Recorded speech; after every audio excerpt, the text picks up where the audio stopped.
मेरे प्रिय मित्रों, आप सभी को जय श्री राम। और आज की वीडियो में हम आपको बताएंगे हंसी के प्रकार कि हम जो हंसते हैं ना, उसके भी कुछ प्रकार होते हैं। तो उसी के बारे में आज हम इस वीडियो में आपको बताएंगे, तो कृपया वीडियो में अंत तक जरूर बने रहिएगा। जीवन का प्रारंभ अपने रोने से होता है और अंत अपनों के रोने से। यह समझने वाली बात है। जीवन का जो प्रारंभ होता है वो अपने रोने से होता है और अंत अपनों के रोने से। ऐसे समझ लीजिए इस बात को कि जब कोई बच्चा पैदा होता है तो वो बच्चा रोता है, लेकिन जब कोई व्यक्ति मर जाता है ना, तो वो व्यक्ति नहीं, उसके अपने रोते हैं। इसीलिए कहा गया है कि जीवन का प्रारंभ अपने रोने से होता है और अंत अपनों के रोने से। इसलिए प्रारंभ और अंत के बीच का समय है, उसे हंसकर बिताना ही मानव जन्म को सफल बनाना है।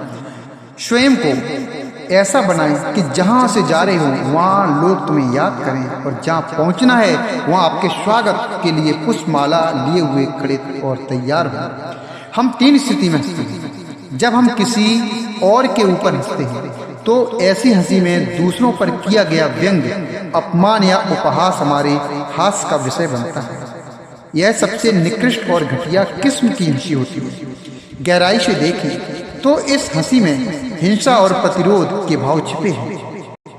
ऐसा हास्य हमारी नकारात्मक और रुग्ण मनोदशा का परिणाम है। दूसरी हंसी वो होती है जब हम अपने आप पर हंसते हैं। जब हम अपने आप पर हंसते हैं, यह दूसरी हंसी होती है। यह हंसी जीवन को तनाव मुक्त करने में समर्थ होती है।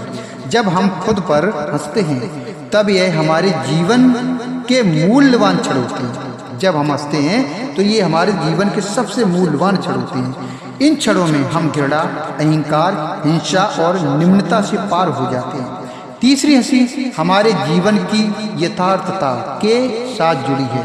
जो तीसरी हंसी है वो हमारे जीवन की यथार्थता के साथ जुड़ी है। जब हम संसार की असारता को और जीवन की क्षण भंगुरता को जानकर हंसते हैं, इस तीसरी हंसी का नाम है अस्त्रगत हंसी। खुद पर हंसना एक कला है और दूसरों को हंसाना बहुत बड़ा काम है, जिससे ईश्वर का आशीर्वाद प्राप्त होता है। सिर्फ मनुष्यों को हंसने की क्षमता मिली है। जीव को प्रफुल्लित करने के लिए अगर हम मुफ्त में मिले इस उपहार को स्वीकार नहीं कर सकते तो यह हमारा दुर्भाग्य है। बर्मिंघम और ऑक्सफोर्ड विश्वविद्यालय के शोधकर्ताओं का मानना है कि हंसने से आर्टियल वॉल में जकड़न कम होती है, जिससे तनाव घटता है। चेहरे की मुस्कान देखकर सामने वाले का मन भी ठीक हो जाता है। अगर हम खुद हंस रहे हैं और दूसरों को भी हंसा रहे हैं और दूसरों को भी हंसा रहे हैं तो निश्चित है कि हम मंदिर में खड़े हैं और प्रकृति की हर चीज भारी और तनाव से मुक्त है। लेकिन सिर्फ हम ही ऐसे हैं जो तनाव के लवादों से लदे हैं। आज की बोझिल और गमगीन जिंदगी में अगर सबसे बड़ा दान है तो वह है हास्यदान। हास्य कवि शैली चतुर्वेदी का कहना है, हंसी बांटते जीवन बिताना हमसे कौन बड़ा हैरान। हंसी अवसाद और चिंता के लक्षणों को कम करने में मदद करती है। दुख में डूबे इंसान के लिए खुशी है, नफरत के लिए प्यार है, असफलता के लिए सफलता है, रूखेपन के लिए सहिष्णुता है। हंसी कई रूप में वरदान है। हल्की सी मुस्कुराहट होठों से शुरू होती है, आंखों तक जाती है। एक हंसी पेट से निकलती है, लेकिन एक ठहाका आत्मा से फूटता है, ऊपर से बहता है और बुलबुले छोड़ता है। हंसी समस्या का समाधान नहीं कर सकती, पर उसे कुछ हद तक निश्चित रूप से सुलझा सकती है।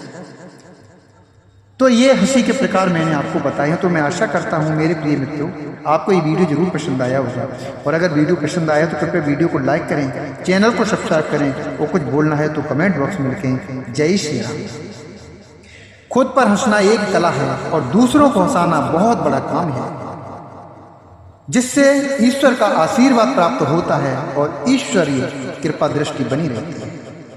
जय श्री राम।